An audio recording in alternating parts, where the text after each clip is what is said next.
Relationship advice. 52 mil, just found out at least 4 of my 5 children 33 female, 30 female, 28 male, 24 female, 14 female are not mine. Wife, 51 female won't say anything.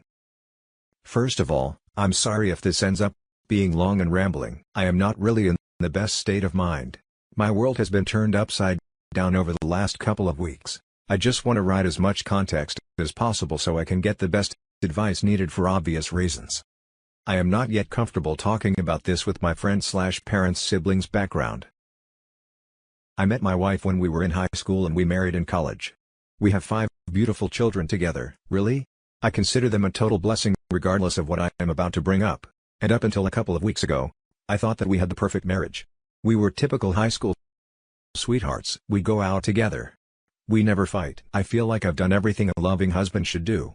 I am saying this not to make myself out as the perfect husband. For example, my work has always meant I work long hours and maybe haven't always been there when she needed me. But I want to stress that I've never felt our marriage was in any trouble. And never in a million years would I ever have suspected my wife of being disloyal. She's always done everything she could to support me and take care of our children. Now, my eldest daughter recently had an ancestry test done, and the results of the ancestry test strongly suggested I was not her father. She confided this to me privately, showing me the results, and I could tell she was visibly upset by this. Of course, the first thing I did was reassure her that no matter what, she's my daughter and I'll always love her unconditionally.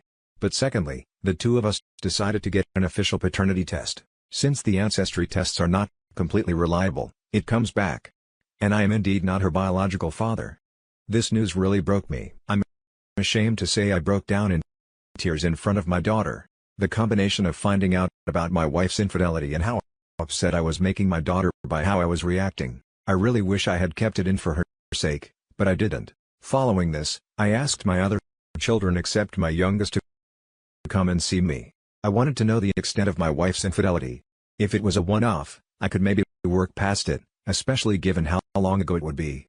However, I didn't want to tell my youngest as she is still in school, a teenager, and really, I didn't think it was appropriate to tell her. Yet we tell the other 3 what has happened. I reassure them that I love them unconditionally and that I'll always be their dad, but that I need to know how long this has been going on. God, I can't begin to explain how touching their reaction was. They didn't care. I wasn't their biological father.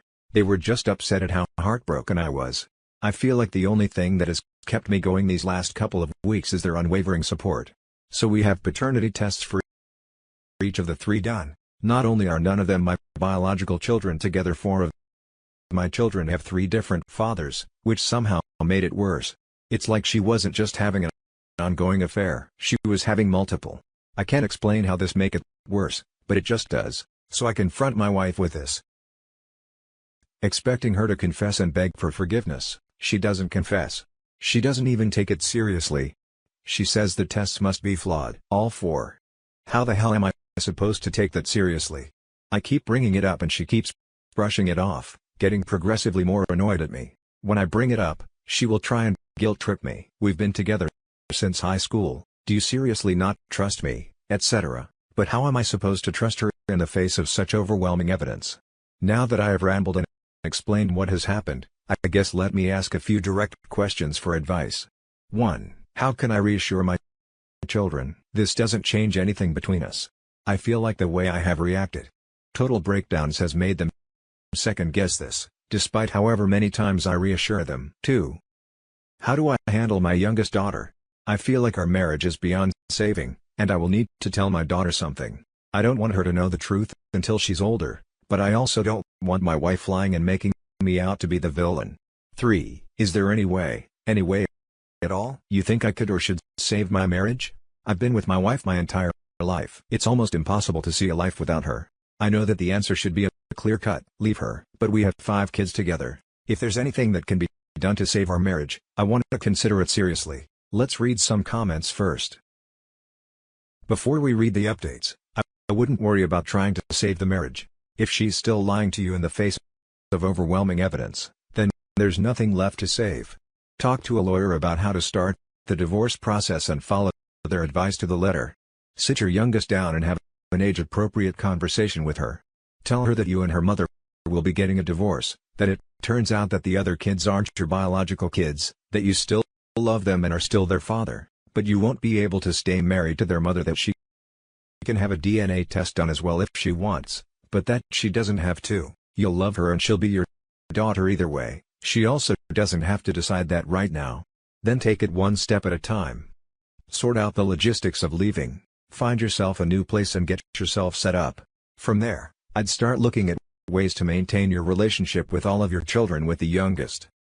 Make sure to get as much custody as you can, even full custody, if that's possible, for all of the children. Try to come up with some traditions that everyone could enjoy. Maybe they all come over for dinner at your house once a month. Maybe there's a standing invitation for any of them to come over for Sunday lunch. Maybe you get together every so often and try something new together. Pottery / kayaking / rock climbing, etc. Whatever will work with everyone's schedules. Make sure you keep in touch with each of them individually as well. Ask about how their lives are going. Offer to help them with projects they're doing, especially around the home. Be good to them and to yourself. And never badmouth their mother. I don't think you would from what you've written, but try to never to set them up in opposition to her, or that they can't see her / treat her well if they want you to like them. You'll be co-parenting with your soon-to-be ex for the next several years, so make sure that's as easy as possible for everyone concerned. And make sure you get your youngest child to a counselor / therapist. This will be devastating for her. Hi. I'm really sorry to hear this. What a brutal and cold way to find something like that out, and for her to like continuously is unbelievable. It's deplorable. I wanted to try to answer your questions. 1. It sounds like you handled this like a champ and spoke to your kids, before and after, about how much this didn't affect your relationship or love. Just keep that up. They will need you. You will need them too. Your youngest will have questions. And it's up to you when she's ready to hear the truth. This one sucks, but you seem like an amazing dad. And if your wife decides to lie, you may have to take her crap for a while. For your child's sake, your other kids may defend you. The truth may come out. 3. It would be a no for me unless she immediately confesses entirely and takes responsibility and apologizes, and agrees to therapy, both individual and couples. For me, I would need full access to her phones, her emails, everything. She's still lying to you right now, with actual DNA proof in your hands. That's BS. Anything else? Just ask. I would leave. She had multiple affairs and multiple children with multiple men and can't even own it when caught. But I never want to be like that person who just says leave. It's a lot. There's a lot we don't know. This is your life. Thank you so much for your kind words and support. The consensus on my youngest seems to be that I should tell her the truth now, that waiting until she's older might make her feel betrayed for being kept in the dark. Do you have any thoughts on that? My top priority right now is her well-being. Everyone else is an adult and can handle whatever happens. But she is still young, and I worry that it will seriously negatively affect her development. More edits and little updates from the poster edit. Thanks so much to everyone for all the support and advice. I have not replied to as many comments as I should have. But I've read each and every one and taken your advice to heart. I'll continue reading any comments or messages you sent me again. I can't begin to thank you for all your support. If this is resolved, I might post an update. But if she continues to lie, then I don't think I'll bother, as there's not much more I can add from the advice in this on the r/parenting thread. I've decided to 1. Get second tests, just in case some freak accident has occurred. 2. Confront my wife with all 4 of my older children, present. 3. Tell my youngest of the situation. Ask her if she wants to have a paternity test. It will be entirely her decision. 4. I'm 100% going to get some form of therapy. My mental state has really been deteriorating over the last couple of weeks, and I owe it to my kids to hold it together. 5. Depending on whether my wife tells the truth and what her explanation is, if any, I have not ruled out some form of counseling. But at the moment, I think divorce is inevitable unless she changes her attitude drastically. 6. Contact a lawyer and prepare for divorce, if it comes to that once again. I'd like to thank all of you for the time you took to express your support and share advice. 2. I guess I should clarify some things that people have been asking. 1. How did the ancestry results suggests I wasn't her father? My family is entirely Irish, no relatives outside of Ireland, other than my immediate family. And I even have the stereotypical red hair. My daughter's ancestry results showed nothing from the British Isles/Western Europe/Northern Europe. That's what set off alarm bells, but it's by no means conclusive. Hence the paternity tests. 2. Which two children share the same father? My two eldest daughters share the same father. 3.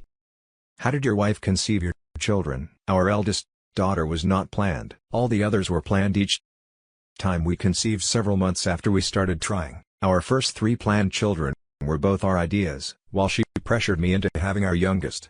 She was in her late 30s and wanted one last child before it was too late. And eventually I agreed. She was conceived several months after we started trying too. 4. Are you infertile? I don't know. I've never had a fertility test done. But the fact that none of our planned children are mine makes me think that I might be. I will have a fertility test as soon as possible. About future update. I have received a lot of messages / comments asking about an update and countless remind me comments. I am unsure how they work, but I assume they are also after an update. I will post an update. But it will not be anytime soon. This entire mess will take a long time to, well, make any sense out of. I don't know when I will post an update, but it will be weeks from now at a minimum, if not months, but I promise it will come eventually. Once again, thanks for the tremendous support everyone has shown me. Final update. I have been debating whether or not to post an update because nothing was ever resolved. I decided I would post it here in case anyone is still waiting for one. I apologize for not updating early when I promised I would. My kids and I confronted their mother shortly after making that post. It really didn't go well. I think the prospect that no one believed her finally hit home, because she completely broke down and apologized profusely but refused to explain herself or anything that would give a peace of mind. For the next few weeks, we barely said a word to each other. I was hoping she was thinking it over, and I expected her to eventually sit me down and explain herself. I figured she was so far deep and alive that got out of control. She needed time to think things over. Nope. I came home one evening to find she had ended herself by overdosing, so I lost the love of my life, and I'll never know what mistakes she had made. I really wish I could go back in time and forget about it all. Whatever mistakes she made, I honestly wanted to work through it, and now I'm just riddled with guilt that I pressed her for an answer. The worst part of this entire ordeal was watching my kids work so hard to keep me together after having lost their mother. Anyway, please tell your family you love them while you have the chance. Now for the comments. There is guilt that is earned and guilt that is unearned. Your guilt over her death is unearned. You did nothing wrong by asking her. You did nothing wrong by trying to get answers so you both could move forward, which is what you were doing, asking so could figure out how to move forward, whether that'd be together or not. You did not put those pills in her hand. You did not tell her this was her only option. You did not make her decisions for herself. She did. She made the decisions to cheat. She made the decision to lie and continue to lie. She made the decision not to fight for her marriage when her bad choices came to light, to not fight for her children, her life. She made all those decisions on her own. Without you, that is on her, not you. Her guilt for those decisions was earned. You have no reason to carry her burden. You have not earned that guilt. I know that is way easier said than done, so I hope you are in therapy to help with the grieving process, which is always complicated, but particularly so in this case. I'm so sorry for your loss, and so sorry for all the pain you and your family have felt. Thank you for updating, though. You owed us internet strangers nothing either. You did nothing wrong. What she did in the past and her reaction to being found out were both completely out of your control. I'm sorry to say it, but ending her life the way she did was just as selfish as the decisions she made that lead to the decision. Be thankful to your children for being good people and know that, whatever else she was, she at least did her part in making them who they are today. Obviously, return to therapy immediately. You're the only parent your children have left. It's going to be hard, but be strong for them. It'll get better. And that's it for this video. Guys, if you have thoughts to share, leave a comment below. Don't forget to hit like and subscribe. If you like this content, I'll catch you in the next one. Good day, everyone.